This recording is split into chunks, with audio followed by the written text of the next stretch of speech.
What is going on, guys? Welcome to episode 64 of Pub Sports Talk. Hopefully you guys are tuning in on YouTube to watch this. And fingers crossed, we run more than 15 minutes this week. I got a good feeling about it, boys. With us, we got Slate, Fitz, Tim, Wes, and myself with a special guest caller calling in a little bit later on for us tonight. Talk a little baseball with us. So stay tuned for that. We've got a huge lineup, and we've got to start off with the huge news. NFL preseason rookie debuts were all around. Let's dive into it. So, boys, is there any rookie debut that really stood out for you? Anybody at all like, hey, that guy balled out or he did not produce like he was supposed to? I really like Justin Fields in Chicago. Dude balled out. He looked good. He threw for a tutty. I think he rushed for one as well. Played better than the Red Rocket. Now, that's here or there. It's preseason. But dude looked good. Yeah, it's funny. Chicago fans, I think like in the first quarter, it just took Fields a while. I think like the first couple of drives. But they was just like, oh, same old, classic Bears. We don't have a quarterback. And then by the end, they're like, we got our savior. We got Fields. So it was funny to see Chicago's reaction to Fields. But no, I thought he played well. And it's good to have preseason. It's going to take a while for some of these guys to settle in. But yeah, we'll talk QBs in a little bit. But this draft class of the current QBs could be one of the best that we've seen. I don't want to speak too soon, but they're looking good. No, I think you're exactly right. I mean, Trey Lance, that's another rookie that balled out. Yeah. I thought he had play of the week on that. He threw that dot to whoever for the deep shot. I thought that was phenomenal. Yeah, 80 yards? Yeah, that was Favre-esque. Fun fact, that's further than any throw that Jimmy Garoppolo has ever completed. Stop. Jimmy G is dead. He's done. Get him out. Oh, man. I declare it now, boys. I think Trey Lance is that dude, and that I think San Francisco's all in on him now after that 1 week of preseason. Why wouldn't you be? It's 1 week of preseason. Be all in. And have some fun with it. That's right. I'm curious to see Zach Wilson. I thought he still got a lot of growing up, I think, but I thought he was going through his progressions well. And the Jets actually have decent receivers, which was kind of surprising. Denzel Mims is a young guy, and who'd they get from Tennessee? Corey Davis. Mm-hmm. But I thought Corey Davis really showed he can be the true number one there. And Zach Wilson was just finding Davis a lot. So I was kind of impressed by just the Jets offense overall. I think they're going to be better than they were last year, which isn't saying much because they were just god awful. But I think the Jets could be, a team that gets 3 or 4 wins that you go, oh, the future may be bright for New York. Like they may be able to put it together. Well, and we also talked about it back during the season. The Jets weren't being blown out. They were in games. They were competitive. Mm-hmm. They just couldn't. I mean, hell, when your head coach is a doofus, there's not much you can do. I mean, honestly. But yeah, I don't like how much CJ Mosley's talking already, though. Have y'all seen his quotes, the linebacker? Oh, what's he been saying? He came out and said today, if people come here with that same mentality, they're going to get blown out. It's like, you guys got better, man. Yeah, I don't know if they're ready to blow anybody out yet. Yeah, no. I think the Jets will still be the Jets, to be honest. They're going to find a way. I think they'll show some flashes. And then the other, obviously we haven't talked about Trevor Lawrence, who a lot of people think is going to be the player of this draft. I just think the Jaguars, I think it's going to take time. They do have some pieces there. I sent y'all that clip of Tim Tebow getting a nice little seal block. So hey, he set the edge. Not well, but he set the edge. Did you see the one? He got the job done. Did you see the one also? Trevor Lawrence threw a ball at Tim Tebow. He's like wide open, and someone streaked across and caught it instead of Tebow. It was like his one chance. It was like he's throwing a Tebow, and then like someone else was running the same place and took it from him. Dagsies. Golly. I tell you what, though, he didn't look very good. I mean, yeah, he didn't get a lot of reps. Neither did Gardner Minshew. CJ Birdhart, third string, played decent, but Touchdown Jesus had a strip fumble. I don't know if you guys saw that by another rookie for the Browns. I can't remember his name, but did not look dominant as we thought he would have. But I think you're right. It's going to take some time. Yeah, two fumbles, one recovered, and then 2 sacks. Looked pretty rough. Yeah.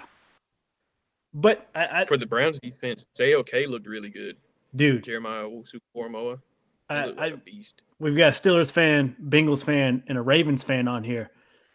I'm a little worried about Cleveland's defense after that. I'm not.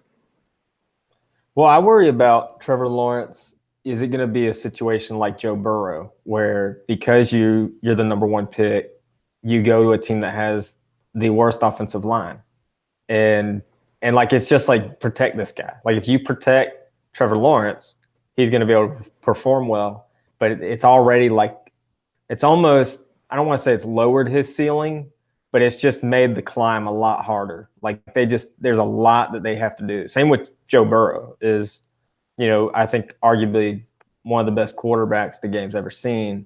But now he's just got a steep ladder to climb.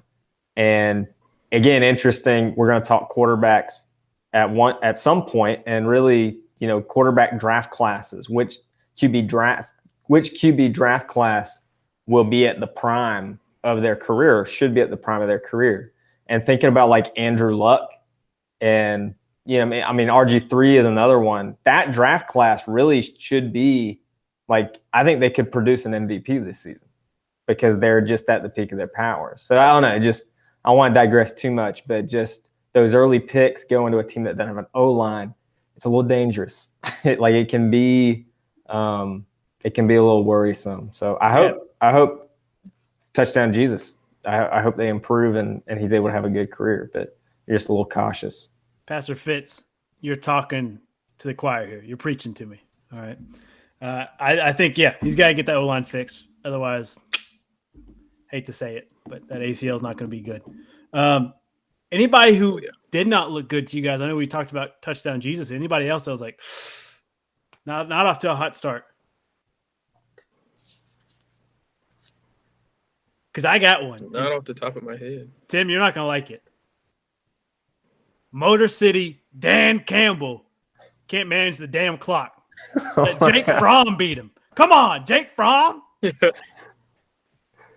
Okay, I will say, I used to care a lot about preseason. The preseason, we went 4-0. We then went 0-16. So I am not putting any of my marbles in the preseason. As much of a growing pain as it is for these rookies and these players, it's a growing pain for Dan Campbell. And hey, make these mistakes now and get them out of your system, because when it's season time and you do this, I'm going to be upset. But right now, go ahead and make all the mistakes you want. I'm all for it. That's how you learn. I mean, he's a first-year head coach. Clock management is difficult to do. Maybe, Tim. Maybe go 0-4 in preseason, 16-0 in regular season, 17-0. The reverse sweep.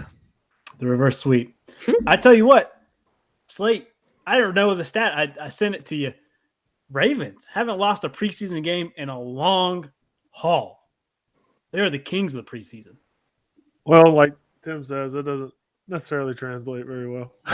But, we'll take it. It's some sort of win on the Ravens' name, so I'm not mad at it by any means. It's definitely better than not winning any. So. Absolutely. Might be the lock for the pub parlay these next couple weeks here. Maybe.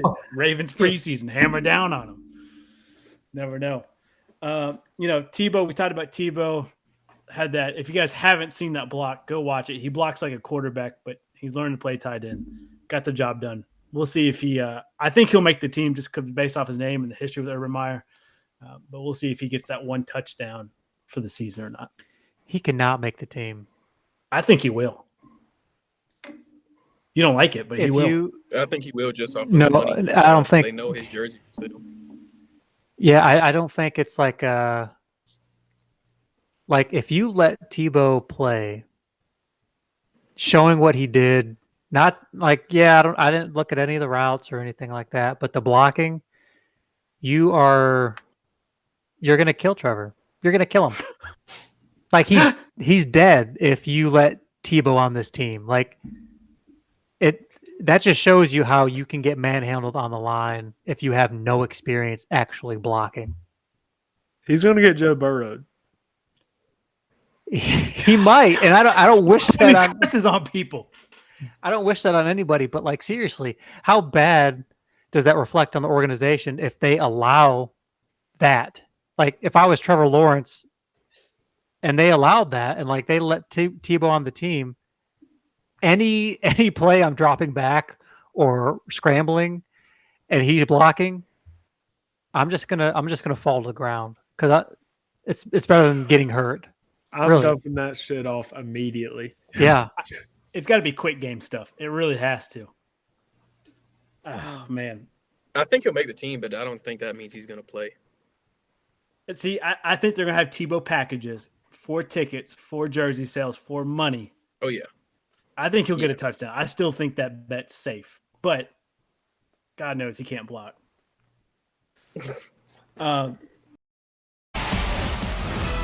Breaking news coming into CBS Sports HQ. The Jacksonville Jaguars have made the decision to release tight end Tim Tebow ahead of the 2021 season. Got to talk about it. We've seen rule changes this preseason. The big one, no more flexing when you have a big play. No more taunting. The NFL has gone back to the no fun league. It's dumb. When Roger Goodell first took over, he cracked down hard on celebrations and he let loose. Now he's cracking back down again. But I'm sorry, you have a rookie like Benny LeMay coming out of UNCC. Charlotte, stand up, baby. Football NFL powerhouse down there in Queen City. Runs over an entire defense. 8 guys on his back, doesn't matter. Carries them to the first down. Flexes on, rightfully so. Gets flagged for it. Come on, man. He's a rookie. He's trying to make a team. Obviously, he's never been there before. It's his first game. Let him flex on it. He just carried 8 defenders on his back. That's a dumb rule, if you ask me. He didn't even do anything like egregious or nothing like that. It was just a simple flex. I get it if he like grabbed his nuts or something and did the Marshawn to him, but all he did was flex. And that's another thing with the. Did you see? I think it was the Tampa Bay game where their rookie edge rusher knocked the shit out of a guy, and they flagged him for that. And it's like, was he just not supposed to sack the QB? Oh, that's right. Yeah. I think it was something like Tryon, maybe. He wore number 9 for the Bucs, DN, and basically came unblocked and drilled the QB, and they called him for unnecessary roughness. It's like he's just supposed to like set him down gently. It's so stupid. I mean, yeah, in preseason at least. Yeah. No. I feel like they cracked down in regular season, but even preseason, it's like, it's weird. It is weird, but I hate it. Because guys are trying to make a team, and they're leaving all out there on the field, and then you get a penalty, and now that coach is like, well, he's a liability. He's got a flag on him, and his chances of making a roster, unless you're in the first couple rounds, dwindles down even more and more. I hate that for him. The other rule change. go ahead. I forgot what I was going to say. You go ahead. Thanks, Wes. Good job. It'll come back to me. The other rule change is now cornerbacks cannot go low when a pulling offensive lineman is trying to block them. So you got 300 pounds coming against 200 pounds. And back in the day, even last year, a cornerback's able to go low to try to take out the lineman from pulling and not getting ran over. Now he can't do that. Now he's got to meet him head on or get the hell out the way. And that's all about longevity in the NFL. If I'm a 200-pound quarterback and I see Quentin Nelson running his fat tail right at me full speed, I'm getting the hell out the way. I'm trying to live my career a little bit longer than what it needs to be. And Quentin Nelson's trying to end my career. I like it. I don't know if it's me being an ex-AA high school lineman or what, but I hate how they try and protect everybody, but linemen, it's just fine when they get hit in the head every single play, but everybody else gets to be a princess and get protected. So I like it. I've always argued that. Just like roughing the passer and stuff. Obviously when it's, when they go too far and it looks like you're trying to hurt them, but I've never liked the rules like that. It's football to me. I mean, you're not I'd wrong. hit Quentin Nelson. I mean, this is the chop block rule, right? Like this Pretty is much. basically. So is the chop block legal in other places, or is it just on the outside? Really, before this, just on the outside, Okay. and it's a defender doing the chop block pretty much. Mm-hmm. He's just trying to go low and not get 300 pounds to the face. Yeah. I mean, I get it just for sake of like ACLs and knee injuries. I mean, it's just it is a recipe for that disaster. So to make the game safer, I actually like that rule as opposed to some of the other ones. Like that one actually makes more sense. But who are you making it safer for? The lineman? Yeah. But then the DB is getting blown up CTE to the dome every play there. Yeah, well, I don't know if it signed up for it. I don't know if in the grand scheme of things, like, does the chop block, like, is that essential, for like an outside run? Like, oh, now we can't chop block, so we can't stop the run. It's like, no, I feel like, it just means you got to have Luke Kuechly come in and sweep the guy or whatever. There's just more pressure on the linebackers to come in. And that's something Slate can talk more about because he's more of a defensive mind than me. I'm more of an offensive guy. But now you've got a scheme to put, kind of a rover in there, someone a little bit bigger than your traditional cornerback or safety. Maybe drop into a linebacker in there, play one high or whatever, just to fill when you start seeing that pulling lineman now. Yeah, you'll probably see it. And I'm not super up to date on defensive scheme in the NFL, but you'll see probably a lot more even fronts, sort of like a 4-2-5, and have like some outside linebackers, or even drop a free safety that's just like downhill all the way type of guy that's a little bit bigger body. I don't know. I don't really like that as like you said, a defensive minded guy. Because I mean that's just block destruction. If not, then you just got a bunch of runaway freight trains running down the line, and that's all you got. It's like corner, and you may have a 230-pound free safety, so it's not that much of a difference. And that, like I said, it's just block destruction. I mean, I get it. I get why they're doing it, but I don't know. It's an interesting rule change. Yeah, absolutely. Any other preseason games we want to talk about? Anything we want to dive into? You want to see all the scores? Yeah, we can pull them up real quick. Let's pull up the scores. Let's see what we look like. The only thing was Jordan Love made his debut with Green Bay, and he actually played pretty well. I mean, it was the Texans' defense, so I don't know if it's saying much, but he was like 12 of 17, I think 110 QBR. He had a really nice throw to one of our tight ends, like a rope that you're kind of like, oh, maybe the Packers aren't crazy. Like, this guy may have some talent. So it was interesting. Curious to see how he'll do in future preseason games, because he didn't play in the preseason last year. He sat the whole time. So we haven't seen Jay Love till just now. Yeah, I'm excited to see what Jay Love does.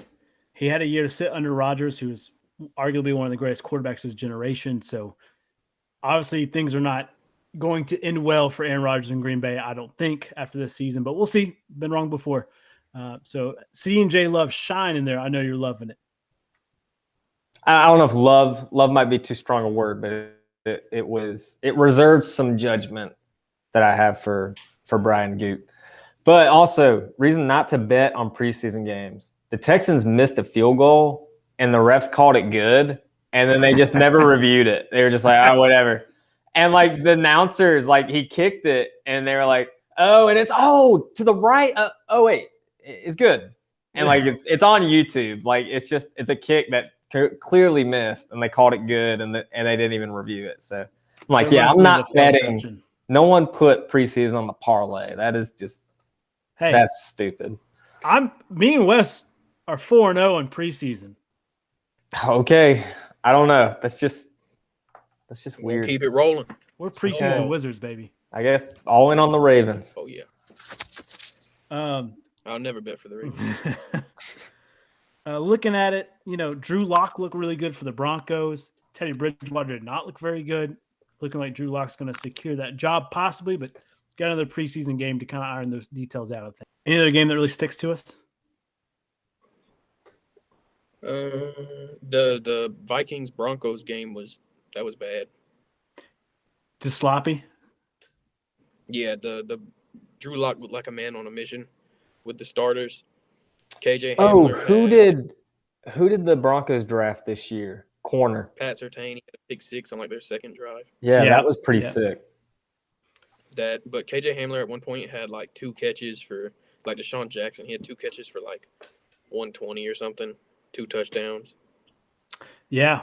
Drew Lock, like we talked about, he looked like the answer, having big numbers preseason. But hey, Seth Wagner, shout out Pure Spectrum CBD, dropped a YouTube video last year talking about Drew Lock is going to win the MVP and Super Bowl eventually. Maybe he saw this coming. Who knows? But whatever it might be, hey, shout out to the ad down there. Pure Spectrum CBD. Use code PUB20, get 20% off all their products. Got my cannabidol oil here, 500 milligram. Take it every day. Great stuff. Anything else NFL related? Anything else we want to dive into?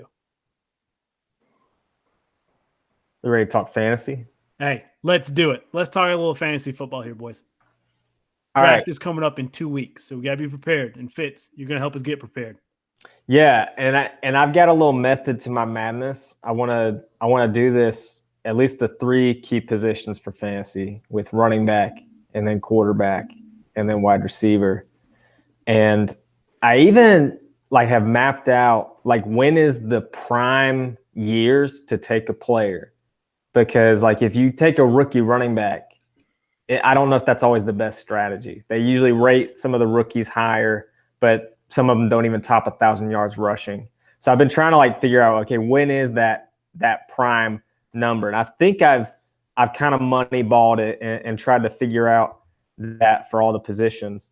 So as we go through this, I'll kind of chime in with that. But the first thing I want to know is just ranking the top is the 6 running backs that are going overall. And every mock draft you do or any draft you do, it's going to switch when you take them. But these are the 6 running backs. You got Christian McCaffrey, Dalvin Cook, Alvin Kamara, Saquon, Zeke, and King Henry. Those 6, who are you taking? I want to know, who are you taking first? Who are you not touching? Or how would you rank them? I want Kamara first. Going Kamara. Kamara, 2 ways to look at that. Kamara's either going to get the Henry. rock every play because they don't have a quarterback, or he's going to get ran in the ground and not have a great fantasy league or fantasy season. Well, I think even because he's so well in the pass game is why I say that too, because like you said, they don't have a quarterback. So I think a lot of screens and just checkdowns will be headed his way. That's I true. definitely think Kamara's up on my list this year, especially with Thomas being out. I think his stock went up substantially. He caught 83 passes last year and also stepped up his running game. I think he had over 900 rushing yards and 21 total touchdowns. So Kamara is definitely on my list of one of my RB1s. Yeah, he had that game with 6 rushing touchdowns, which was just absurd. But yeah, Tim. Oh, I don't know. Jump in. Oh yeah. I was gonna go with Derrick Henry. Yes. So I wasn't really, I guess, fantasy value. I wasn't big on him last year, even though he produced. And I think the addition of Julio, oh man, you really have to choose as a defense what are you taking away. And last year they took away the run, and he still ran all over defenses. So I mean, if I'm getting my first pick, I'm taking Derrick Henry. I definitely, he's up on my list too. We're actually doing an auction draft for one of my other pay to play type fantasies, and I think it's a non PPR, so Henry's definitely going to be. I want to spend a good amount of money on Henry for that. I think in PPRs he doesn't always do the best just because of the pass points, but he's still going to get 100 yards a game at least. Yeah, I mean, he's definitely in a PPR. He's handcuffed a little bit. Our league is PPR, but I still think he's going to produce because you're right, Tim. The addition of Julio, now you've got to put people outside the box and what we're used to. But I really like Zeke. He fell off a little bit last year. Dax is back healthy. Don't know if you guys saw his comments for preseason. He's like, why the F are they watching my reps? I'll tell you when I'm effing sore. He's back. He's hungry. He's ready to go. I think they're going to ready to feed Zeke and get him rolling. Yeah, so by the numbers, the prime age for running backs, and what I mean by this is NFL running backs have their best season in their career. On average, it's when they're like 26 years old. So right now, it's that Zeke and Derrick Henry draft class. It's that 2016 draft class.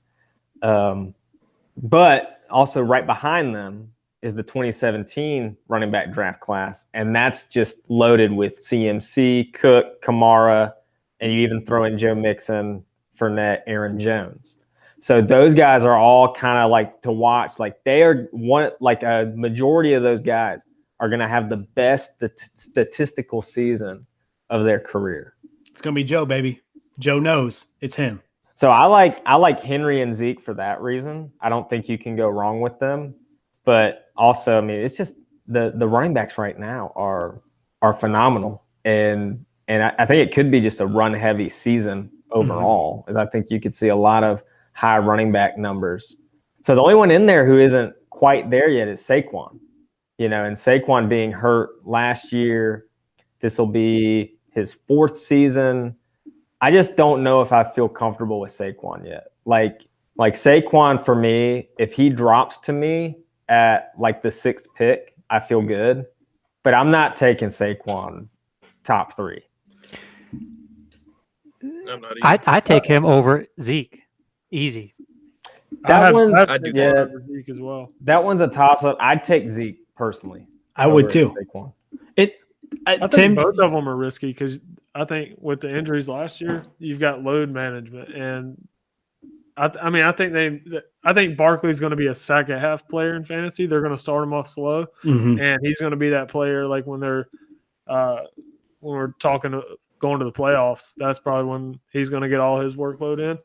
But I don't know, Zeke. I didn't have that same feel. Plus, I just don't ever trust the Cowboys to do anything that I want them to do. That's a fair point, but I mean, been through an ACL injury myself. Joe Burrow talked about this week. Trusting that knee is a different ball game than just going out there and playing it. To cut, to sprint, all that stuff, that worries me a little bit with Saquon. But we'll see. I mean, you're right, because it's hard to bet on a Cowboy. Yeah, I really think if Burrow gets hurt again, Joe Mixon will knock out the competition, I think. Yeah, don't put that evil on me. All right. Well, let's talk sleepers. So the other number to watch is running backs in their second and usually their third year. There's a jump that a third-year running back, but it also happens year 2. So I think we talked about the Cam Akers injury. I think Cam Akers could have been a year 2 guy, or Devin. I'm looking at J.K. Dobbins without Ingram in the mix. Like J.K. Dobbins could be a beast this year. All these guys could be really deep sleepers in your league. Yeah, Josh Jacobs, David Montgomery, Miles Sanders. And then deep sleeper I have is Devin Singletary for the Bills. Apparently he's put on a lot of muscle weight this offseason. I think he's put on like 20 pounds of muscle. And he's trying to prove he's the back in Buffalo. And he looked promising his rookie year, kind of dropped off last year. But I think Devin Singletary has a resurgence, and he puts his name in the top of this league. But I like that. What do you think about James Robinson down in Jacksonville? Yeah, Robinson's got to fight with Etienne though, so that's the only thing is now he's splitting carries. Yeah, I don't understand why they drafted him. Obviously, they don't feel good about Robinson. Yeah. Also, I don't understand how though. Etienne only got 2 carries. You think he got lucky? So I think Robinson, I like that pick, Wes. I like Robinson as well, but I'm with you. I always love a good Bills player. And I think Singletary's the guy in that backfield. I think he's a great deep sleeper. You can get him in the 2nd round, 3rd round, pull the trigger on him. I guess here's another question. Would you put Nick Chubb? Would you replace Chubb with anybody in that top 6 we named? Or is Chubb Zeke. second tier? You'd put Chubb over Zeke? I would. And Saquon, I would. Yeah, I think that's fair. I think that's 100% fair. I'd flip a coin between Chubb and Saquon. So it's, I wouldn't just because of what Saquon. No, you know what Chubb's gonna do, and Saquon's more of a flip a coin if he'll even play 10 games.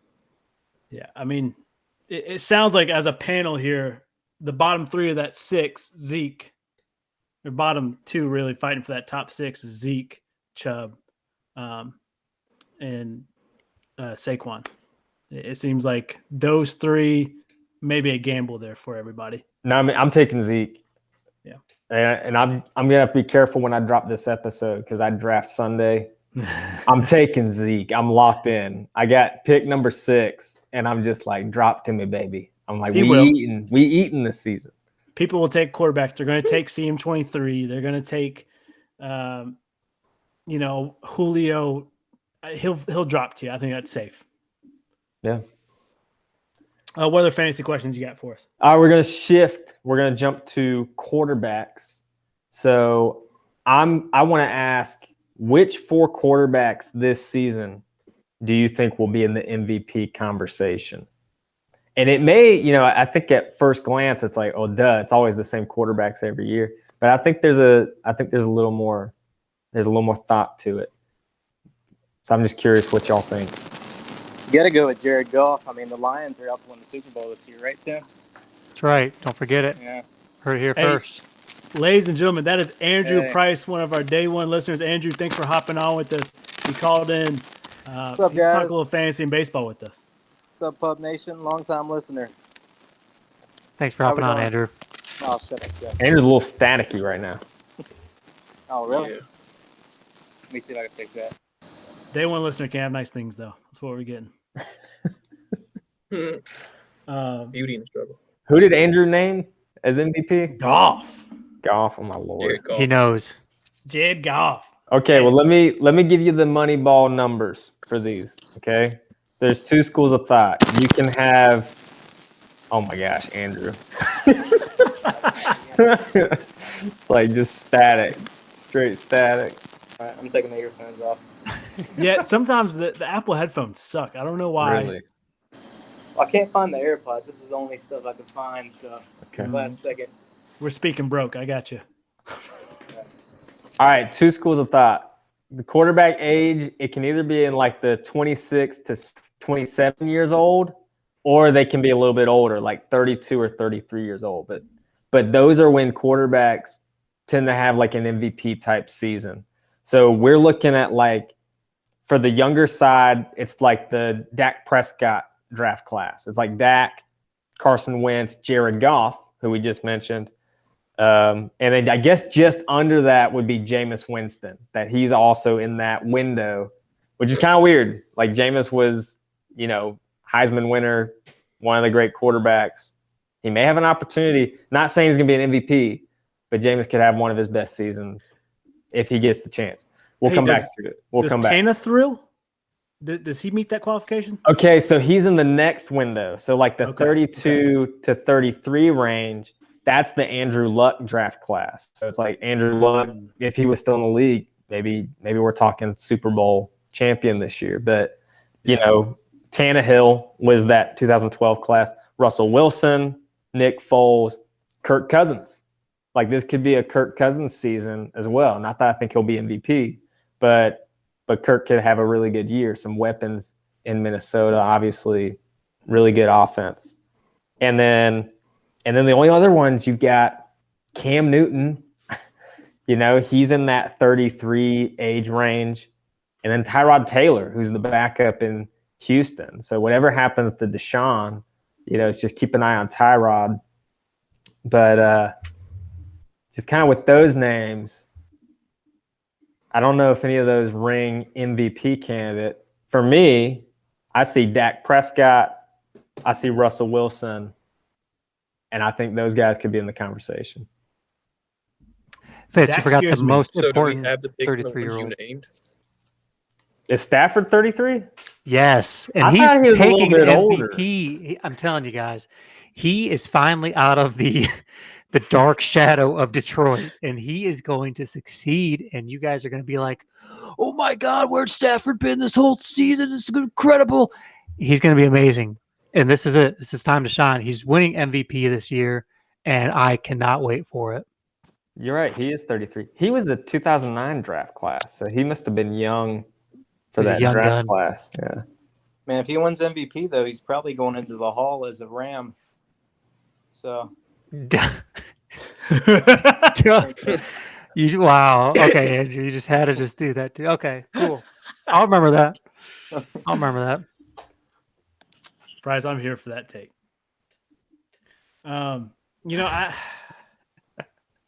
To me, the money's on the younger quarterbacks. Dak scares me because of an injury. Russell, he's gone through some drama here. Maybe, like we talked about Cam Newton last year, he got a chip on his shoulder. He's ready to sling that rock down the field. Maybe him, but I mean, I'm like an Air Bear. I'm like in Patty Mahomes. I mean, I'm like a Josh Allen, the younger names in there instead of the older guys. I know the numbers are on the older guys, but I think we're starting to see some of these younger cats. Even Lamar Jackson, I got to throw him in there. Well, I was about to say, don't yeah. you dare forget. Don't you forget it, Parker. I put some respect on his name. Well, I will say, like the Josh Allen draft class, we got it wrong last week, by the way. West put Josh Allen in the Mahomes draft class. So Mahomes would be the class after Dak. So Mahomes is right there as well. Like he's right there in that early window. But like Josh Allen, Lamar Jackson, they may need another year before they get there. Just like, again, by the numbers, I mean, you never know. But yeah, I don't know. I like Dak. I think it's Russell Wilson's to take. I think he's at the peak of his powers. They got weapons in Seattle. They're relying on him. I think he had his best season last year and probably could have won it if Rodgers and the Packers weren't as dominant as they were. That it was between Rodgers and Wilson. I'll take Russell, and obviously Mahomes he'll be in the conversation as well. I think Mahomes is going to turn into like LeBron with the NBA, where it's like he's so good, but they're like, we can't give it to you every year. Yeah, I can see that. I think that'll happen with him. So I guess jumping back to fantasy, because I think Mahomes is going way too early in a lot of these drafts. Like he goes, as early as the third round in some of them. And I think you can get some of these QBs later on.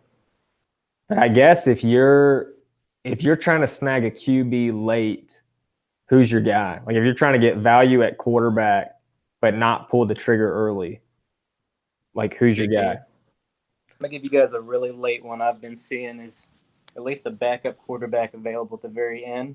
Give me Ryan Fitzpatrick. Ryan Fitz.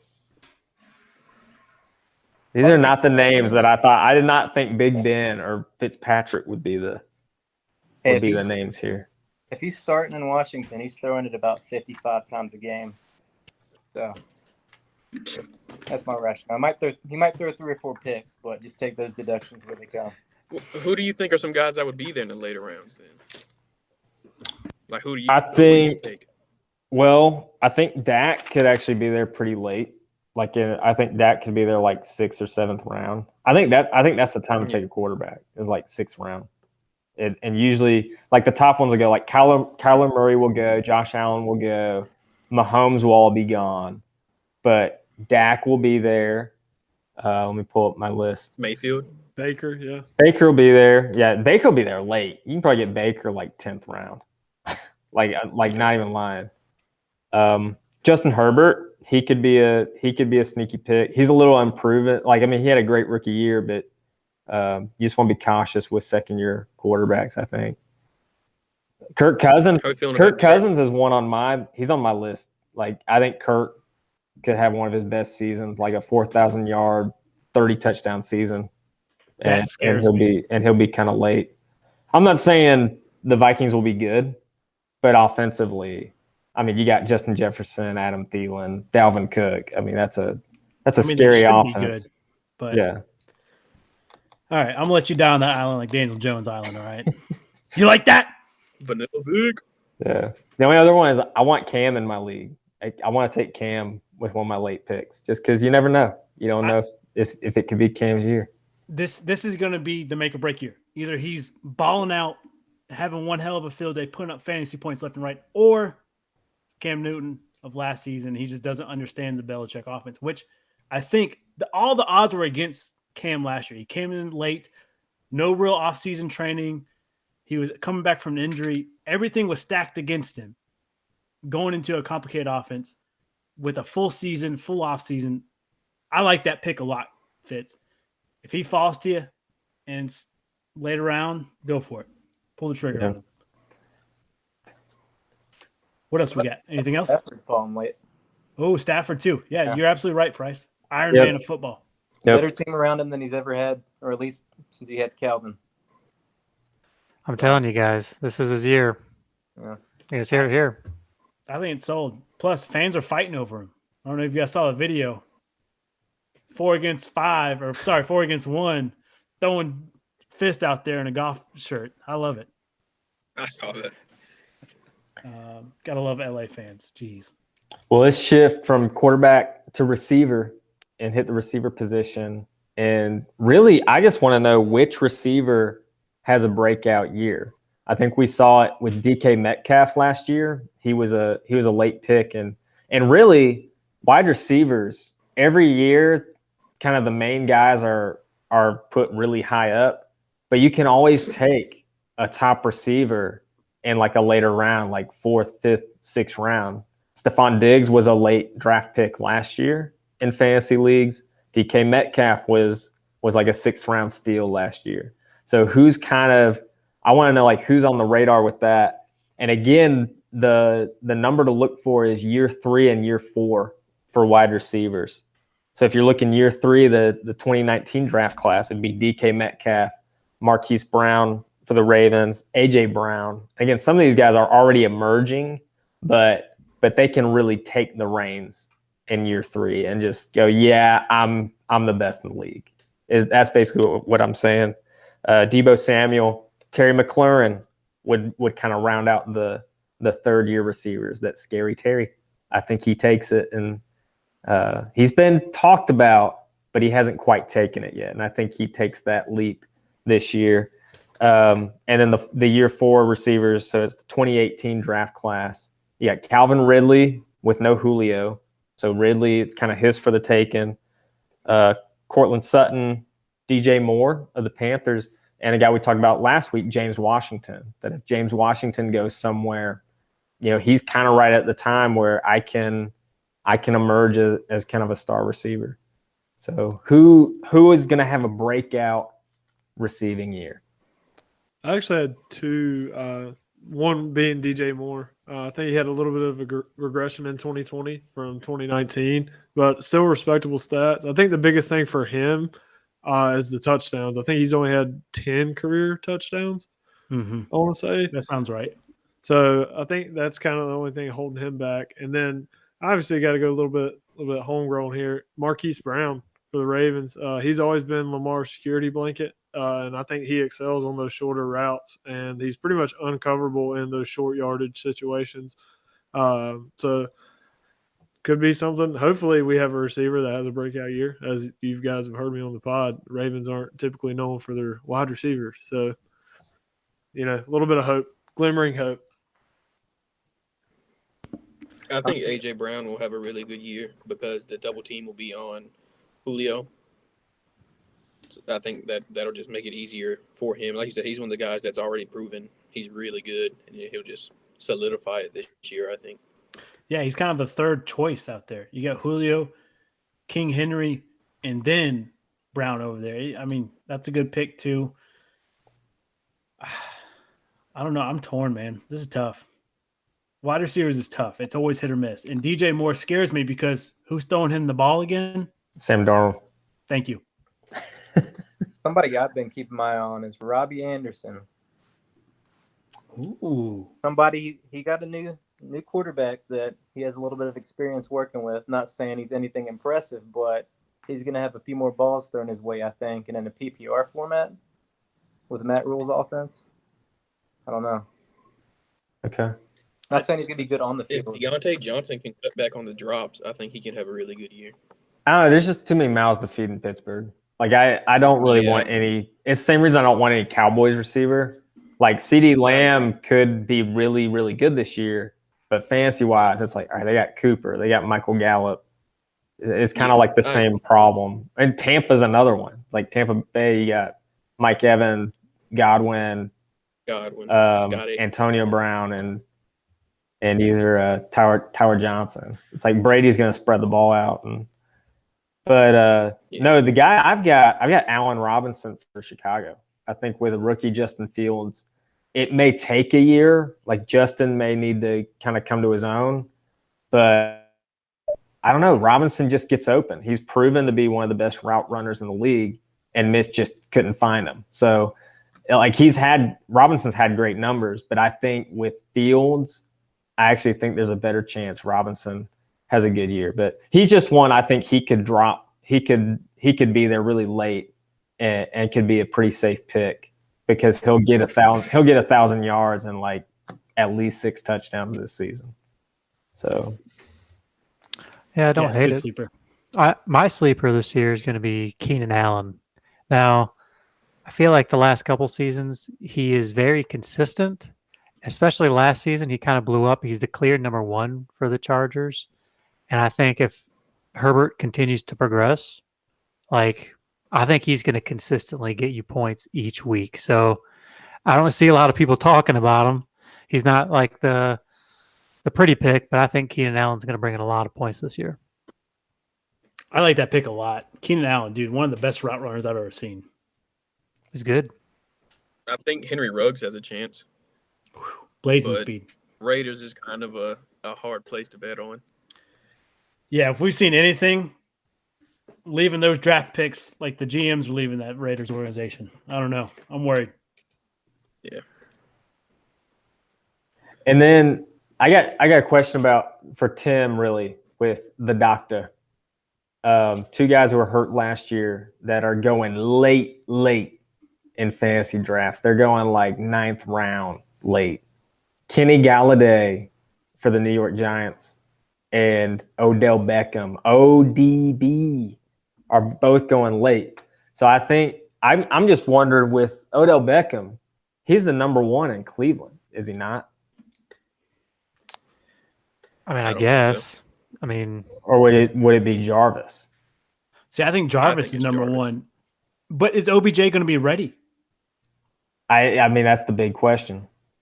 Because it was ACL, right? It was, and he got hurt, halfway through the season? Yeah. It was kind of late. That one scares me even more. But, like, if you're taking a 10th round pick, like if it's between Odell Beckham and the Raiders' 2nd or 3rd receiver. Brian Edwards.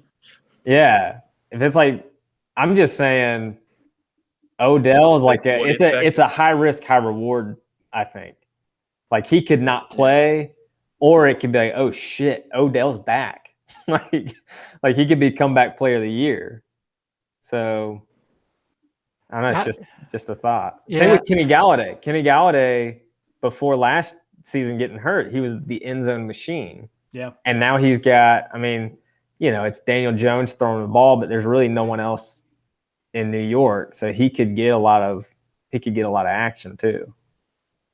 Yeah, I would be more in favor of Galladay because if I'm not mistaken, he was having a hip issue. Okay. And he was also sitting out longer than he probably needed to because there was contract issues with him and the Lions. But the ACL and running routes, I'm much more skeptical on that versus a hip issue serious, but I think Kenny's going to be better off just physical, just being present. I think Kenny's going to be there more than Odell. And I think mentally too, I don't know, never really had a hip issue, knock on wood, but to me, just the ACL issue, mental barrier is a lot harder to get over. Beckham's game is running slants. He's probably one of the most cut dependent receivers in the league, maybe other than Devontae Adams. Those 2 guys. I mean, on an ACL that might not be 100%. I don't know. Yeah. Oh, I got another sleeper that I didn't bring up. Especially PPR, I think Jerry Jeudy this year could be really, really good. Yeah, and he's another, the second year receivers, those are always, I just never know. Like, you mentioned Ruggs too, I think we will see, I think we'll see them progress, but I almost wonder, I'm like, will they reach, I'm seeing like 900-yard receiving seasons and some touchdowns. Yeah. But I don't know if they'll, DK was such a surprise last year, like a second year to just go, whoa, like DK's top of the league. Like he's top 7 receiver. I don't think that happens very often. That I think it takes a little bit of time to really take it. I tell you what, if Jerry wraps a little young Jeezy with some Drew Lock there, slips a little Raise Energy for pregame, uses code PUB to get 15% off, I'm sold on it. I like that pick. I might take him in the second round, baby. He's putting on for Denver. I'm not taking him second round. Get that Man Above Sports t-shirt out there in Denver. That's right. Well, we covered the main positions. The only thing is here at the end, if we want to throw in tight ends, defenses, kickers, just any favorites that y'all have on your radar. Let me tell you a kicker to stay the hell away from. Tim, you listen up closely. Fat Randy Bullock. You stay away from Fat Randy. Done. Wow. All right. Hey, it's your problem now, not ours. Thanks, man. Yeah, we got rid of my boy Prater. I loved him, man. What a beast. He would just get up there and just destroy a 60-yard field goal. Like it was jump change. I'm going to be missing him a lot. I think he won. Didn't he win the game for the Cardinals the other day, kicking a field goal, second field goal? Yes, the Cowboys.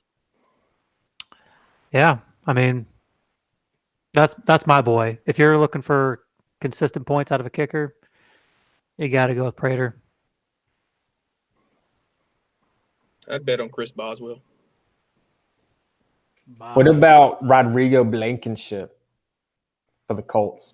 Oh, The Gogs, baby. Dude, I'm all about some Rodrigo. I like him. Can't go wrong with Justin Tucker either. He's automatic. Yeah. I feel like when I take Tucker in fantasy, it's just like, all right, I'm good I don't have to worry about kicker. Bingo. You also got to look at a team that probably is going to get down close to the red zone, but probably not convert. And then take that kicker as well. A little insider trader information there. Do I have a team for you? No, not off the top of my head, but I'll have it by 2 weeks from now. The Bears. Might be safe.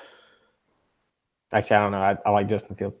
But my defense sleeper is the Washington football team. Yes. I think that we've talked about them. We've talked about them in past episodes, but Chase Young and crew. I like that defense. They're also in a division that I could see. Defenses in the league. Yeah, but not like fantasy wise. I feel like they're being slept on. I feel like they'll be there. And people think about Washington, they're like, ugh. They're not thinking defense, But I look at their division. They play Danny Dimes twice a year. They'll play Jalen Hurts and the Eagles twice a year. I think Hurts is good, but he's going to throw a lot of picks. So you can't keep flopping on Daniel Jones here. You're on his island. He's an elite quarterback. Come on. Yeah, I know, but he throws a lot of picks. So, hey, I think he has a coming out year though. I think he throws for like 4,000 yards. Actually, that's a lie. I don't think that's gonna happen. I'm dying on them. I'm trying to convince myself. I was about to say, if you're going for that, this is the last year I'll hear that he's going to be elite. We'll see. We'll see what happens. One we've already talked about, the Browns. I think they're going to surprise a lot of leagues out there for fantasy. And then one that, as long as they're healthy, they're dominant. 49ers. Yeah. Yep. People forget. It's crazy how like one off year can just make people forget how good they were. Yeah. Yeah, they'll be Especially when you back. catch an I injury think bug. Chicago's healthy. They can be good on defense. They've lost some pieces, but they could be. I don't know. I They're feel like playing one of the worst defenses. Khalil's kind of If the tapered good off a guys bit. Stay healthy. Yeah. Well, good Except for fantasy that guy's talk. How about Miami too? Miami's good. Yeah. Miami is a good defense. Packers could be good. I usually don't take Packers in fantasy because I get too emotionally attached. And I don't draft Packers for fantasy. It's like two separate worlds. But no, Packers defense with, the Smiths and Rashawn Gary's kind of coming along. I think the Packers could have a lot of sacks and a lot of picks. We'll see if we can stop the run, but that doesn't matter for fantasy. I think the Panthers have a chance to have a pretty good defense too. Their front seven for sure will be good. It's just if their secondary can figure stuff out right away. But their D line is going to be nasty, and their linebackers are mostly experienced. And it's just Chin's going to be good, and Dante Jackson's got to stay healthy. And then it's kind of hard to guess with J.C. Horn, and we don't really know who that other safety is yet. But if those four positions can be half good, I think the Panthers defense will be a sleeper. They won't be like top of the league or anything like that, but can get you some points some weeks. Oh, I didn't even think of obviously Bucks are probably number one. Yeah. But thinking of that division is, they play Sam Darnold twice. They get to play the Saints twice, whether they go Jameis or Hill. Mm-hmm. And then Matty Ice, who's ice cold. I think they could just tee off. I mean, the Bucks, whenever they play in their division, like that might be a must start. So I don't know. That's 6 matchups that you're like, all right, I got my defense for the week. Yeah, I mean, for real. And then Price, I'm not trying to dump on you here, but looking at divisions, Dolphins, they scare me because you got the Bills. Yeah. Scary. But then the Patriots, they're 50-50, and then the Jets. Mm-hmm. So at least they get 2 Jets games in there. Yeah. Another one, the Rams too. Rams? Yeah, that's one hell of a division. Oh, yeah, we didn't even think about the Rams. Yeah, I mean, they'll fall because of their division they're in, but you might be able to get them a little bit later if you want to wait. That's a good pick. And I always like carrying 2 defenses. I know I'm crazy. Yeah. No, I like that strategy. And I think matchup. Arizona's worth getting it. Yeah, you play the matchup. You play the matchup. Yeah, I'm the same way.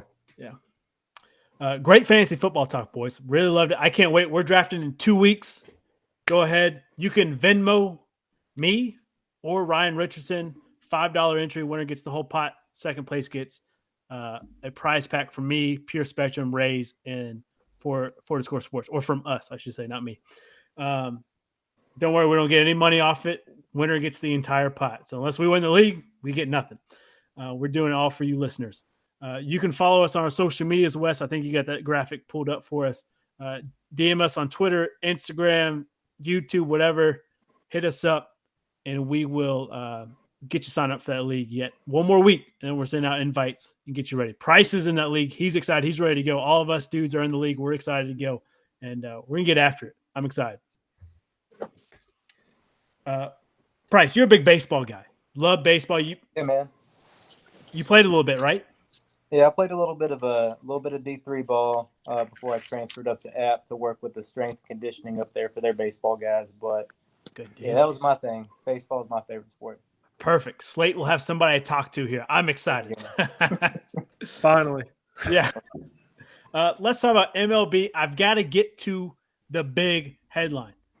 Tyler Gilbert, rookie debut, throws a no-no for the D-backs. Dang. Wild. I don't think that's ever been done, has it? No, pretty sure. About 99% sure. Doubt it. Maybe in like the 1920s or something. But yeah. Like wild.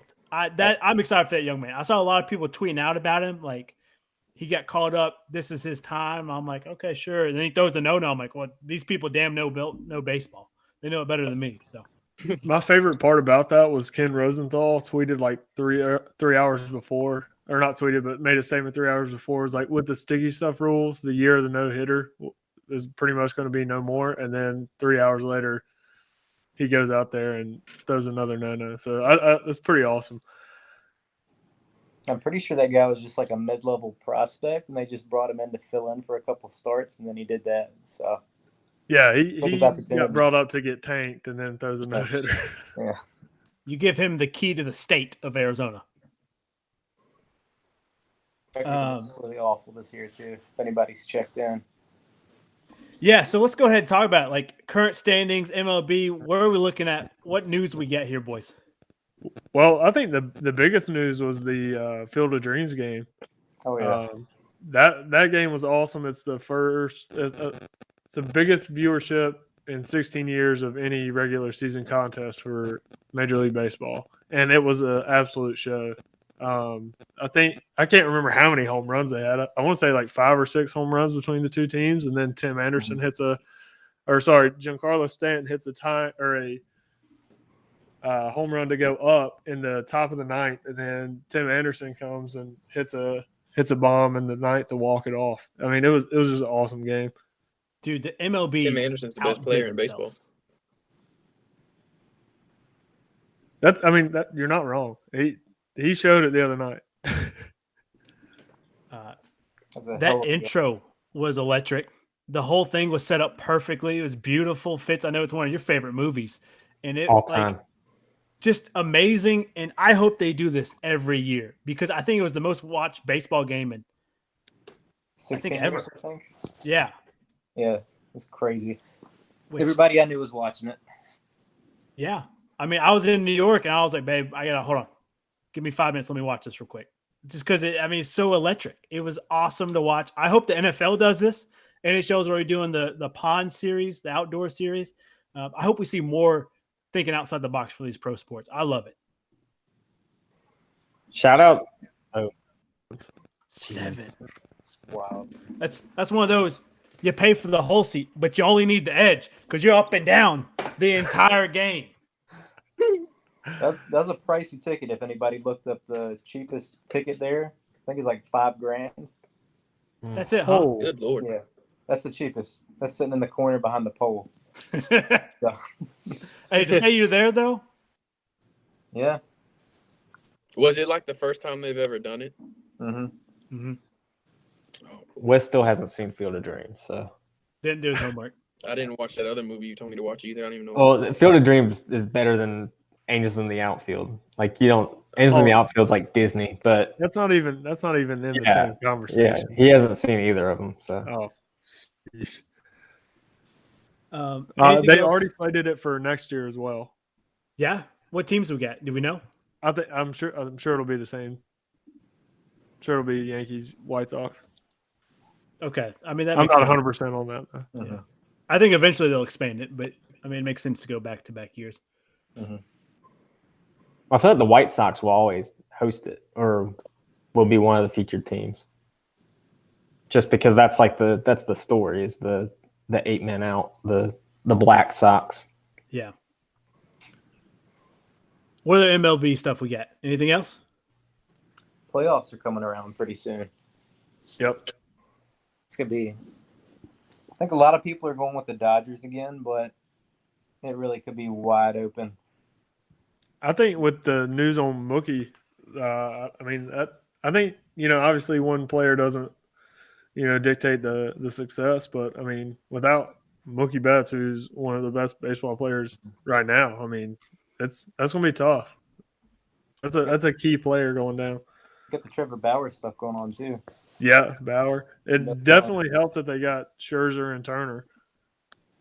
Yeah. Braves have been hot lately. I've seen that a lot, Yeah, they've climbed to the top. and that's a tough. Yeah, I saw a tough TikTok division. about them. Yeah. The first half of the season, they were because I know Ronald Acuna got hurt, and then they lose another big piece, but now they're like the top of their division. They had That's pretty Acuna cool. out. I want to say Albies was out. Max Fried, did he go down again? I think Or he did. Soroka. No, I think it's Soroka. No, yeah, you're right. It's Mike Soroka. Yeah, I mean, hey, that's one hell of a comeback story. Hopefully they keep it rolling. I know there's a lot of Braves fan in the area that we're in North Carolina and stuff, being one of the closest MLB teams here. And I mean, but yeah, that's a tough division. You got Phillies and Mets. Nationals are usually pretty good this year. Marlins, 50-50. But I mean, if they hold on, kudos to them. for sure. Marlins have really nice jerseys. Yeah. All they got going for them. And my Reds, man, I still think we got a shot. We play Pittsburgh 8 more times. We're 8 games back. I like my odds here, boys. And it's Yeah, not I a mean, great Milwaukee team either, so they could definitely climb back up. That's right. So we'll see. We're putting on for the city of Cincinnati, baby. I need a playoff win in my lifetime. Let's go. Big red machine. Bring it back. Pete did nothing wrong. He deserves the Hall of Fame. Off the soapbox. You're right about that. I'm a Cubs fan, so I'm still taking a little bit of a hiatus from the MLB after the clean house that happened. All in one day, too. That was Got off tough, work. man. I felt for you. I got off work and had 5 Bleacher Report notifications, just one after one after one. I'm just sitting there like, oh, my God. It's like, no. Yeah, I don't want to ask you how you felt about it because I don't. It was We're on very screen sad. here. I don't want you to cry, but It was a bad Touchy day. subject. touchy, yeah. Bad day. At least Rizzo was the day before, so had about 24 hours to recover, but the rest of them. Oh Gosh. man. Anything else baseball related? I'll throw one sleeper World Series pick at you. It's not really a sleeper because they got one of the best records in the AL, but the White Sox to take down the Dodgers, they just got a feeling about them this year. I don't know what it is. After They got a little swag to them. Yeah. I like that pick, Price. Big Tim. It's kind of a Padres-esque team, except I think they're a little bit more ready to win it right now than the Padres are. I don't know. Hey, that's a hot take, sir, with your cold one. I like it. Hey, don't forget about my Astros. Hey, no, Oh, my gosh. your Astros are They got getting cool jerseys, nunchuck too. out the parlay this week. Back-to-back weeks. Lost us money. You know, Get them out. they just. I was thrown off because of all the voodoo that was happening on the parlay last time. Threw me off Voodoo? The voodoo. Yeah, We were 'cause rolling. Fitz was like fighting me for it, and I didn't like that bad energy, and it just threw me Well, off. Fitz's Friday night lock was dead, done. And then we cater to you, and your pick's dead, done. Guess what I'm going with this weekend? No, you're not. You Yeah, got the nunchucks for a reason. you right. just wait. Let's move into it. NBA G League. Got a lot of rookies happening. And we want to tee this up. If you follow our Instagram, you saw that we're in the NBA office there meeting up. We got a G League, Ignite League person coming on here in a couple weeks. Don't want to miss it. She has farmed 2 amazing draft picks up into the league now. And I'm excited to have her on. Just a little tease there. Watch out for 2 weeks for it. But let's talk about NBA G League. Anything popping off? Anything we want to talk about there? Cade Cunningham. Summer League Looks wise. like a real deal. Cade Cunningham, rookie of the year. I'm calling my shot now. Oklahoma State Cowboy. No. And Detroit Piston.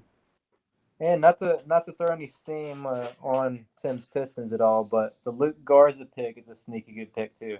Second round. That is a good pick. I think he put up like 25 the other day. 5 or 6 threes also. Dude is ugly, Don't quote but- me on that, but It might get me back in the NBA. I'm just saying. I've been out of the game for a while, so we'll see. Tim, wasn't your last game the Mouse in the past? I think Jalen Green's got Rookie of the Year What was that price? down in. So I think Tim's last game was the Malice at the Palace. Weren't you at that game? Dude, the He actually mouse threw at the Palace. cup. He had a bad experience. He sat second row, so man. I didn't realize there was a documentary on Netflix of it. I saw the little highlight Yep. as it's going. I'm gonna have to watch that. Oh, this I'm week. watching Rated that. I think it's rated like TVMA or something. Oh my gosh. I I just Ron hope. Artest uncut, baby. I'm Yeah. here for it. Yeah, I hope they interview the guy that threw the water from the stands. If they somehow found him, he's like, yeah, I was just going through my normal day, and I just decided to throw a cup of water at Ron Artest, and he started Yeah. beating my ass or whatever. Because Ron Artest is a goon. Yeah. I know they got the cops and the security guards that were there on the documentary. Yeah, Uh, I'll have to I'm watch it. excited. This is Yeah. going to be good. Tim, thanks for that I pick. want to see it. Trevor Rice wants to know, who do you think will win Rookie of the Year? Price teed me up for it. I got to go Cade here. Who's your all's pick? I mean, he's going to have every chance to be option number 1 there in Detroit. So even if he has like upper 30s percentage-wise from the field, he's still probably going to be averaging 20, 22. Yeah, that's safe. I'm going Jalen Green, I mean, hey, the second overall pick to Houston. yeah. I mean, Houston's definitely going to use him, abuse him. He's athletic enough to be used. Houston's going to be a fun team to watch. They had a very, very good draft with Jalen Green. They got Alperen Şengün, Josh Christopher, and Usman Garuba too. They're going to be a really fun young team to watch. I think they'll be kind of like the Hornets have been, and kind of like us in Memphis, to where they're not necessarily contenders, and they probably won't win many games, but they'll be a very fun young team to watch and exciting basketball on the offensive end. We'll see. Yeah, that's how the Hawks. Scotty Barnes will be really fun to watch up in Toronto as well. Scotty Barnes, yeah, that's who Trevor Rice said. Price, what'd you say? That's how the Hawks got started a couple years ago. Just like a fun athletic team with a couple stars. So could be that. Absolutely. I'm torn between. Hawks got Sharif Cooper in the second round too. That's insane. Yeah. The point guard out of Auburn. And Jalen fell all the way to the second round. Jalen Johnson too, yeah. Yeah, he's been turning it up. Yeah. Fitz, who's you pick?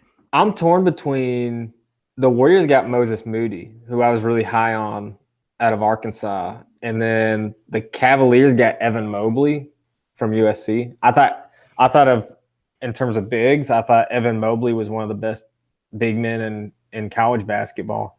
So I don't know that I could see him taking it. But man, Moses Moody to the Warriors, like I thought he could have been. I thought he could have gone higher to another team, but that could be scary for Golden State. Fun fact: Moses Moody has been rumored in trade packages already. Really? But they also brought in Jonathan Kuminga. And have you guys heard his nickname? No. It's not safe for work, so we can discuss it off air. But no, you say it. You say it right now. No, I'm just kidding. Wait, what is it? Jonathan Kuminga, somebody was giving him the nickname the Cum Bucket. Oh my gosh. Oh my gosh. And now, like on NBA Twitter, it's like if you go to Kuminga's Instagram right now and look in his comments, it's just people saying the Cum Bucket. Hey, where's he from? Sorry. He is from the Congo. Huh. You gotta lean into I've it. never Just heard lean of this into guy. it. Wow. He moved here and he was like 14. Wow. That's like Kai Jones, the rookie for the Hornets. He didn't move here. He's from either Fiji or the Bahamas, and he didn't move here until like his junior year of high school, and now he's a first-round pick. Yeah, Like, he didn't play basketball until then. Yeah, I think it's the Bahamas. He actually had one of his, I think, second cousins in physical therapy down here the other day. They said he grew like 8 or 9 inches between junior and senior year of high school, and he's like, I think I'm gonna play D1 basketball. He pulled a That's Dennis crazy. Rodman, Scottie Pippen there. Yeah. Tim Slate, who's your Rookie of the Year candidates? You already know, man. I got Cade. I was watching. I can't remember who we were playing, and he just pulled up like 9 threes. He was just like, "Oh, hit," and I was like, "All right, we got the fire back in Detroit. Let's go." I'm going Cade. Yeah, what Tim said. I'm still holding to not watching a single NBA game all year. That's fair. Detroit got a sneaky fun team as well with Isaiah Stewart and Sadiq Bey. And if Killian Hayes can stay healthy, unlike last year, him and Cade can be a really fun backcourt. Yeah, that Pistons team, man. I don't think They'll be in this the is same the boat. year, but I think you give them another year to keep growing, get pieces together. That's a scary team, Tim. Yeah, Detroit on the up and up. hey, we need someone. We need a winner because I'm telling you, last season, literally every one of our major league teams stunk. We need a winner. They need more Jets pizza in their life. That's what they need. I'll We don't die have for a Jets. They already sponsorship got a with them, but- solid head coach in Dwayne Casey, so it's really just kind of bringing the pieces in now and keeping everybody healthy. I mean, Killian Hayes going out for basically the whole season last year doesn't help, but they got 2 guys who make the all-rookie team, and Yeah. unless you kind of keep up with the NBA, and you wouldn't guess the Pistons had 2 rookie team players. So they're definitely building something nice. And then, like I said, Dwayne Casey's former coach of the year when he was in Toronto. So, Yeah. like I said, just about staying healthy and longevity. I just realized Tim looks a lot like one of the Pistons' big man, Luke Garza. Dude, don't say that. That was an ugly dude. No, like I mean, Tim's You obviously put some way respect better. on Tim's No, name. Tim's better looking, but like it's like in the facial expression. Like I just see Tim is out the building, dude. You did our dude dirty. Come on. I can What the see hell's it. wrong with you? Yeah, it's serious. One last NBA question here. Trevor Rice also wants to know, LiAngelo Ball, the worst Ball brother, will he get a roster spot? He's with the Hornets right now. He's balling out a little bit summer league, but it is summer league playing against guys just trying to make a practice squad pretty much. Will he get a roster spot? I say no, but I'm a Ball hater. So I'm going to say he gets a Greensboro Swarm roster spot. that's fair. Yeah. Oh. Yeah, I say he'll be in the G League, but he's not making the roster. And that kind of might be in the same situation as, like we said, Tebow, where even if he's not that good, they're like, we'll throw him down in Greensboro. He'll sell some jerseys. People will come just to see him. I mean, you already have the good Ball brother there. You don't need 2 of them. Ask Lance. You don't need 2 balls. More money, though. It's a business. All right, boys. Anything else? Don't talk about Kisner winning this past weekend at the Wyndham. Hey, good call. Slay, I didn't watch anything of it. I was traveling Sunday, so I didn't get a chance to watch it in Saturday, but tell us about it. Yeah, I caught just the highlights of it as well. Didn't get to watch it. But basically, Sunday they go into a 6-man playoff, which is tied for the tour record. And Kiz ends up winning it out. And I think he was like 0-5 in playoffs on tour. So it was nice for him to, he's pretty much a fan favorite kind of guy. So it was nice to see him win at Sedgefield, especially since it was in Greensboro. But yeah, that's really all I got. If Jay Gray's on, Is that golf? you elaborate. Yeah, we're talking golf. Yeah, Jay Gray, give us a recording. Come on next week. We'll talk more about Kessner. But hey, Kessner, come on the show, baby. We'll have you on. Let's talk about it. Also, his caddy, best calves in golf. I'm gonna find a link of this dude. Monstrous calves, like as big as my leg, my entire leg. I feel like you got to have big calves to be walking 18 holes every day. Like you got to be a monster. Must be joining Tim on And carrying the clubs. Oh, that kettlebell calf day price? Yeah, so he must be joining Tim for the famous calf day. Right, Tim? Legs. All right, boys. Wes, cue that little scrappy for us, baby. Pub parlay time. Hey, boys, got you. I'm going to have to head out real quick, though. Hey, Price, thank you so much for hopping on with us, man. We appreciate you. Hey, Thanks, buddy. appreciate you guys. Hey, y'all take it easy and stay classy, Boone. I like it. See you, buddy. All right, Wes, now cue it.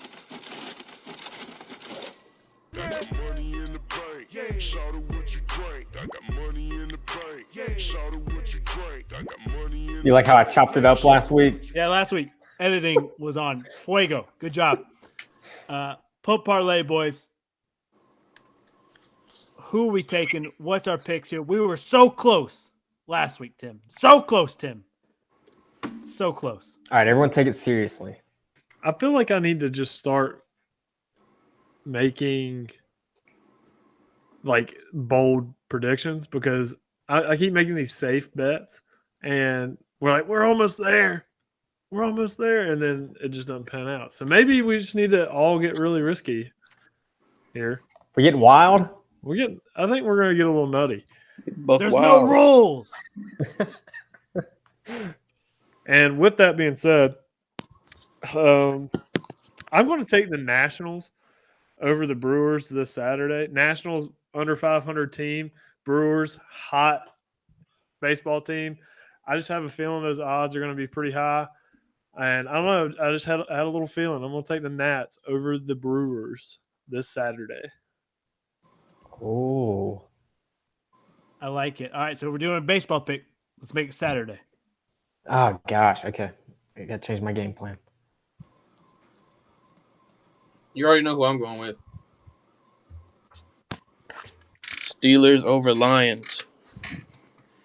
Steelers I'm over on a Lions. roll Dan picking my Campbell boys. still having trouble. I'm on a I roll hate picking my preseason boys. picks. That's you a already safe know who I'm pick. picking. It ain't a safe pick. Oh, it is. Let me Big correct Ben's you right playing there. this week, Tim. Oh yeah, this is definitely not a safe pick. Best shape he's ever been. Oh yeah. Yeah, we'll see. Saturday, my Astros are taking on Seattle Mariners, That's a good pick. and Ah. we're gonna crush them. We That's a got good pick. Valdez versus Anderson. Let's go. But your Astros have burned us 2 weeks in a row here. I was trying to do Sunday pick because I like to be the last pick, and then it's just like, wow, if Tim messes up, that's it. But I guess we got to go Saturday this time. This guy. You can blame me this time because mine's definitely not a lock. I don't know. I like yours, Devin. I don't like Tim's. Like Tim's could. Hey, It's Valdez on a the mound. battle. Mariners, Astros. They're both fighting for. I mean, I guess the Astros are at top. I actually don't like that. I think the Mariners could spoil. But Valdez is on the mount. I trust him. I'm gonna try to make a safe pick. I'm gonna take the Braves over the Orioles because I think the Orioles have lost like 10 in a row or something like that. Braves over Orioles. We've lost 11 in a row, Evan. 11 in a row. I don't want to talk about it. Sorry, That's Devin. definitely a lock. Sorry, Devin. I wasn't even thinking about that. Last week, I took an under, and it hit. This week, I'm back on my under game here. Texans, Cowboys, over set at 37.5. We're going under that. All the drama with Houston, all the drama with Dallas, we're going under 37.5. Matt also sent his pick. By the way, he's not here because of playing too much cricket today. He was a little tired. He was a wee tired. He's taking Liverpool to beat Norwich. And that is Premier League. That's a very safe bet in the soccer realm. They just beat them earlier this week, so hey, I like it. Good job, Matt. Good pick. yeah, round of applause. Hey, I feel really good about this parlay, boys. I feel good. This is a lock. I feel like everybody's are locks except mine. Maybe I need to switch. No, yours is a lock. I feel good about it. Nats Yeah, you can't go Brewers. back on it now. You can't turn your back on Brewers it. I feel like we've all missed. It's a wash. It's a wash. We're good. We're good here, boys. We're making money for the parlay. Let's go. Listeners, use my bookie to get the best odds in the game. Which, by the way, I don't know if you guys saw this. No shade to my bookie. I love them there. Jay-Z and Fanatics teaming up to make a sports betting league. So could be interesting. Sports gambling is blowing up. I think it's a matter of time before every state legalizes it. And I think we're going to see a lot of big names, big money put in sports gambling. And you want your best sports gamble picks for the weekend. Use Pub Sports Talk. That's it. Random question time. I got one for us. Jay Gray sent it in.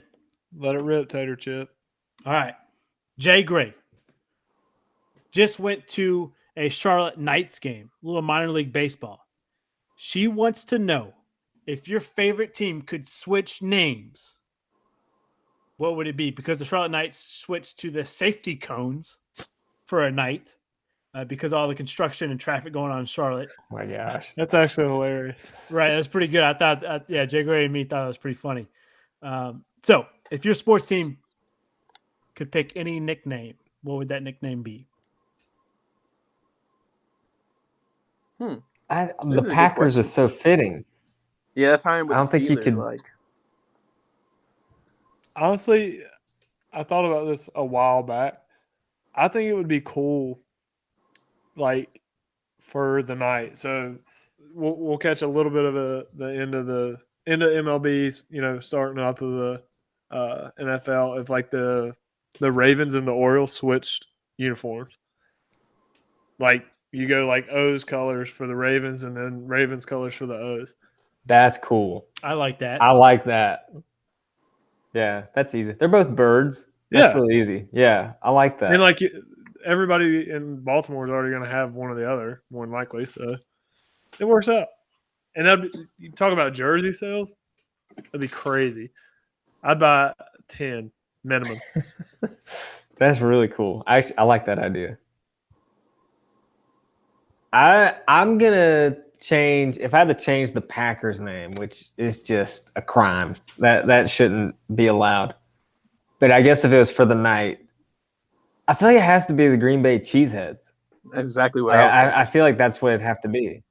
I think you just have to be the Cheeseheads, and you'd have jerseys that just like have like the 5 cheese jerseys or something. They'd just be like, it'd be like all yellow. It'd be like yellow and white. And I don't know if they could make it look good, but it'd be the most Wisconsin thing ever. That'd be Wisconsin AF. Or I like Devin's idea. I like Devin's idea. Maybe you have like the Milwaukee Packers in basketball, and you do like the Green Bay Bucks for football. I don't think it's as cool as Baltimore though. It's not No, nearly because as cool. yeah, the colors are so similar. Yeah. But Mine's kind of corny, but with Pittsburgh, I guess maybe if you could get like a little Marvel collab, you could be the Pittsburgh Iron Men for a night. That could be kind of cool. Kind of corny though. Ooh, I kind of like that though. You get a little Marvel in there. You get a different graphic of fans, and plus the nickname of Iron Man. Yeah, exactly. Or the Iron City. I like He- it. They come out to the song and with Renegade. That would be. What was their team name in that third Batman movie? Oh, Shit. It wasn't the Defenders, were it? let me pull it up. I've never seen that I movie. mean, I think that's what you go to. Yeah, that would be cool. Damn, that's going to bug me. It's not bad. Tim, what about you? While they look that up. I thought about this for a while here. It's got to be the Detroit Kneecaps. And we're going for it. I just want the mascot to be like a giant patella, and I just want it to be like he's carrying a bag of other patellas, and it's just going to be like, we all out here getting kneecaps. Come on over to Detroit, bring your kneecaps. We're going to take them. I'm staying far away from that game. Oh man, I don't even know what a patella looks like. All right. So one of them was the Gotham Knights, Oh, Yeah, okay. that's what I saw. The night. and I don't remember the other one, or it's like not pulling up. I saw Gotham it's either Knights, the I like Knights it. or the Rogues. And Knights, Nolan in like the Nolan verse, it was the Rogues. So yeah, it would have been. I think it would have been the Rogues. Okay. All right, boys, I need your help. I'm torn here. Cincinnati, call it Cincy. So we go the Sins, maybe like 7, some dice on their helmet, black and gold, black and white or something. All right, play off the names. Or it's also known as Natty. So we just have uniforms sponsored by Natural Light. Oh my Lord. I like the Sins better. The Cincinnati Yeah, Sins. and then like Johnny Sins is your mascot. Yeah. Ooh, Oh my God. you're wrong for that. You're wrong. Oh my God. All right, hey, that's I gonna do could it see for that the with a show. little, like devil outfit. That could be cool. Yeah, it sounds like someone from like the gridiron. I don't know if you guys ever Yeah. played that old game. All All right, boys. Hey, that's going to do it for the show. One hell of a show. Thanks for Andrew Price for hopping on. Thank you to all our sponsors, Pubs, Pure Spectrum, CBD, and Raise Energy. We appreciate the hell out of you guys. Be a friend, tell a friend. Hopefully YouTube up and running. Share that with a friend. Share the podcast with a friend when this thing drops Friday. Have one beautiful weekend. Bet on some sports. Have some fun. Spread good vibes. Bye. See Have ya. a wonderful time. See ya. What's the stepping on your toes, though? I know. I didn't know that was a. And a bit go well. And I bet go well. And bet go well. God, that was atrocious.